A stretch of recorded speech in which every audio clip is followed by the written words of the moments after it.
Hey everybody, this is Dan, and today our mini desktop lecture is on Thomas Jefferson and Alexander Hamilton. And it's important to talk about Jefferson and Hamilton briefly if we're going to understand the roots of business in American society. And we're coming off our introduction of the roots of capitalism, which the reading we did took place in the early 1600s, and now I'm fast forwarding ahead to the late 1700s and the formation of the United States to talk about the national economy and to talk about the beginning of industrialization and manufacturing in this country, and really, in essence, the beginning of the acceleration of business in the United States. So, talking about Hamilton's appropriate. If you don't know who Alexander Hamilton is, he's on a $10 bill, and he's one of the few non-presidents who is on U.S. currency, and he's probably a good choice because for many economists and historians, he's sort of the architect of the modern economy. You probably already know who Jefferson is. He's the writer of the Declaration of Independence. He was the third president of the United States. He's on the nickel. And Hamilton and Jefferson are both considered founding fathers, although that term has really fallen out of favor because it is a bit sexist. But if we're going to understand the basis of the growth of business in the U.S., it's important to understand both Hamilton's and Jefferson's position on a strong central economy and how that came about. So who was Alexander Hamilton? Well, he was a close friend of George Washington. They served together in the Revolutionary War, and he would become the first Treasury Secretary under Washington. And Hamilton was somewhat a self-made man. He was born in the West Indies. He was in the mercantile industries for some time, and he married very well. He married a woman named Elizabeth Schuyler, and she was well connected in New York and gave Hamilton this connection to wealthy New Yorkers in the process. Jefferson, you already know, or should know, he was a farmer and statesman, slave owner. And the reason we bring up Jefferson here is because his vision for the country and Hamilton's vision for the country are really two opposite ideas of what the nation should be. Jefferson felt that farming was the most noble profession of all, and he was pretty much an anti-industrialist. And his vision of America was one of farming, where Hamilton's vision of America was one of manufacturing and business. Jefferson was an anti-federalist. Hamilton was a federalist. And I promise not to get into too much basic U.S. history, but I think that federalism and anti-federalism are important to understand when we're talking about how the business economy, the capitalist economy, really the foundations for that economy are laid early on. Now, after the Revolutionary War ended, the colonies were not officially yet the United States, and oftentimes in a survey history class, a basic history class, you'll ask, when was the nation formed, and someone will raise their hand and say 1776. But that's not when the United States was formed. It's the year that the colonies declared independence from Britain. When the war was over, the colonies were still operating as a loose confederation under a document called the Articles of Confederation, which was established as loose affiliation that the colonies would work together basically in matters of war. And it wasn't until 1789 when the Constitution was ratified that the country would officially become the United States. And prior to that, in the process of that ratification, there was much debate over the Constitution, and that's where this idea of federalists and anti-federalists come in. The Federalists were people who favored a strong central government or a federal government, and by adopting the Constitution, a federal government would be formed. And the Anti-Federalists were against the Constitution because they felt that a strong central government would lead to corruption.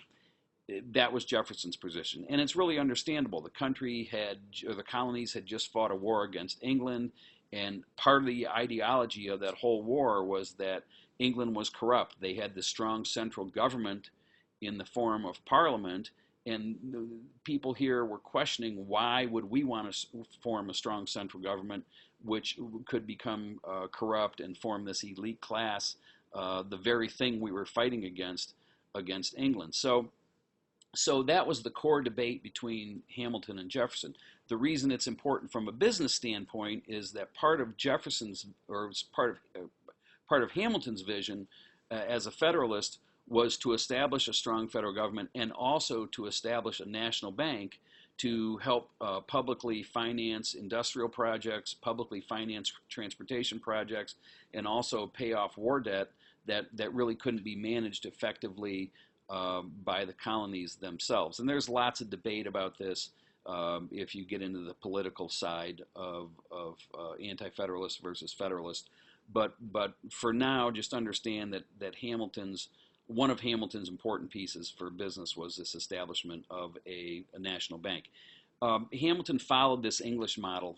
The Bank of England had been established long prior, and it helped stabilize the English economy, and really for some scholars led to the booming of the Industrial Revolution in England. So Hamilton had these visions of building up the country, the United States, as a strong industrial powerhouse.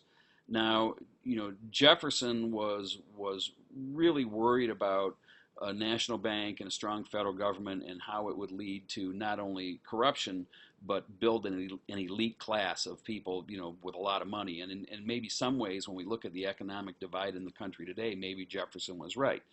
And Jefferson was not keen on manufacturing. He wrote a book called The Notes on the State of Virginia, and in the book there's a quote, and I'm looking at it here.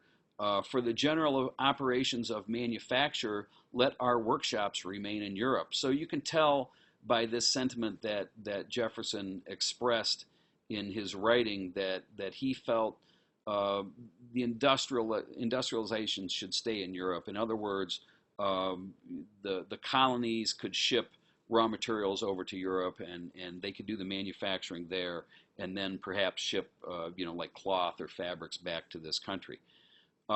Despite his visions of an agrarian or pastoral or farm-based paradise here in the colonies, ironically, it was really Jefferson who motivated or helped manufacturing take root in the country. Prior to the War of 1812, when Jefferson was in office, as hostilities were beginning to grow between the colonies, or the United States at that point, and England, Jefferson decided that he would have the country boycott goods from England, and established this act called the Embargo Act of 1807. And so in the process of the Embargo Act, Jefferson effectively cut off all imports into the U.S., and that in turn led to the growth of manufacturing here, because no longer could the country get finished goods from England. So it's really an irony that he was anti-manufacturing, but in a sense, some of his actions actually led to increased manufacturing here in the country. There's a letter that Jefferson wrote in 1809 to DuPont de Nemours, and DuPont was already in the country in the early 1800s manufacturing gunpowder. And Jefferson writes in the letter that the spirit of manufacture has taken deep root in the country, and the foundations of manufacturing are too great now to be abandoned. So Jefferson felt this momentum of business and industrialization coming along and realized that it was unstoppable. He also wrote in 1814 that the peaceable and agricultural nation has transitioned to a military and manufacturing one. And it's really quite telling. If you fast forward into modern U.S. history, it was Eisenhower in the 50s who warned against this military-industrial complex that the nation would become. And Jefferson recognized that early on in the early 1800s. Hamilton, on the other hand, was pro-strong government, pro-national bank, and not only to finance transportation projects, but also to build the industrial economy. And he was in favor of a federal government that could help subsidize the infrastructure of the country, and also favored this notion of industrial espionage, which we will learn more about in a reading that we're going to do this week. So next time you pull out a $10 bill, take a look at Hamilton. Think about our modern centralized economy, because he was really the architect of the economy. And when we're talking about the growth of business in American society, it's important to understand those roots. So that's it on Jefferson and Hamilton. I'll talk to you again soon. Have a great day.